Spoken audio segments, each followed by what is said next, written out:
Have you ever wondered why some acts of kindness feel more powerful than grand donations or elaborate ceremonies? Have you asked yourself whether a single sincere moment of compassion could actually outweigh years of ritual and material giving? Welcome back to our channel, where timeless Buddhist wisdom finds its voice in the modern world.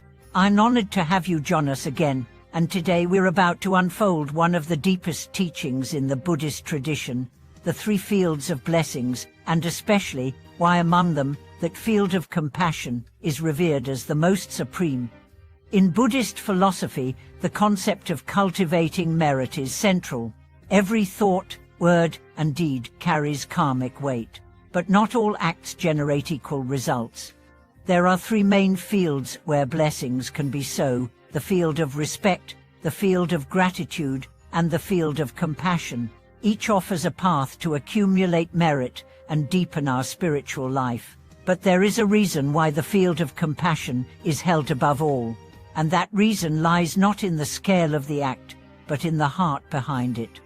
The field of respect refers to honoring those of spiritual attainment: monks, nuns, sages, and teachers who guide others toward liberation. Offering to them is like planting seeds in rich, fertile soil. The field of gratitude encompasses parents, elders, and benefactors who have nurtured our lives. Repaying their kindness generates deep and enduring virtue. But the field of compassion, this is where the soul shines brightest. It refers to helping those in suffering, those who cannot repay you, who may not even know your name. It is pure giving, born of empathy without expectation. Let's consider a story from ancient times. A wandering monk once came upon a starving dog with festering wounds, crawling by the roadside. Many had passed by, too consumed by their own journeys to notice, but the monk stopped. Without hesitation, he tore a piece of his robe, cleaned the wounds, fed the dog from his begging bowl, and recited mantras into its ear. Later, when asked why he delayed his pilgrimage, he simply said, "Where there is suffering, there is the Buddha." That act became legend. It wasn't grand, but it was immeasurable. That's the secret of the field of compassion. It transforms both the giver and the receiver. When you give to someone who can never return the favor, the ego has nothing to grasp. There's no applause, no recognition, no transaction. Only sincerity. And in that sincerity, the self begins to dissolve. What's left is an open heart, a mirror of the Buddhistovesva. Modern life offers countless opportunities to practice this field: a tired cashier at the store, a homeless person on the corner, a lonely neighbor. These are not interruptions, they are invitations. Each is a doorway to merit. Each is a mirror of your own potential to embody wisdom and love. Many people ask, how can I accumulate merit when I don't have money? But the field of compassion is not bound by wealth. A kind word, a listening ear, a silent prayer for a stranger, these are offerings more powerful than gold. The Dharma does not measure size, it measures sincerity. There was a young woman who worked long hours and barely made ends meet, yet every week she cooked one extra meal and gave it to an elderly man living alone in her building. She never told anyone. But over time, her life began to change, not through riches, but through peace. Her anxiety lessened, her relationships deepened. Why? Because each act of compassion watered the garden of her soul. Now let's explore the deeper spiritual dimension. The Buddha taught that all beings have Buddha nature. When you help another, you are bowing to their potential for enlightenment. You are not helping from above, but meeting them eye to eye as fellow travelers. This dissolves pride and awakens reverence. Compassion becomes not just kindness, it becomes a sacred encounter. There's also a metaphysical truth: when we help others, we help ourselves. Our karmic debts are lightened, our inner obstacles loosen. The act of giving creates space for grace to enter. It's not superstition, it's energetic law. What we offer from the heart returns to us multiplied, often in forms we don't expect.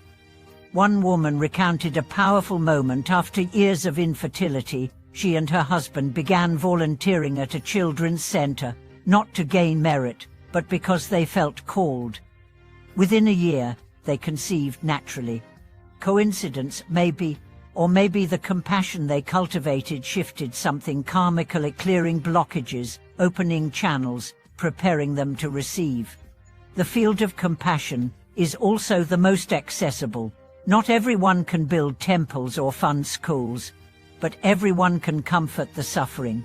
And when you do so without judgment, without superiority, you step into the role of the Buddhist offer. You become a living expression of Guanyian's vow, to hear the cries of the world and answer with love. There's a subtle danger we must also address: compassion fatigue. In a world filled with suffering, it's easy to feel overwhelmed. The heart closes as a defense mechanism. But the answer is not to turn away, it's to deepen our practice. True compassion is not emotion alone. It is sustained by wisdom. It knows its limits, yet keeps offering, drop by drop. And sometimes, the greatest act of compassion is simply presence, sitting with someone in silence, holding space for their pain without trying to fix it, saying, "I see you. You're not alone."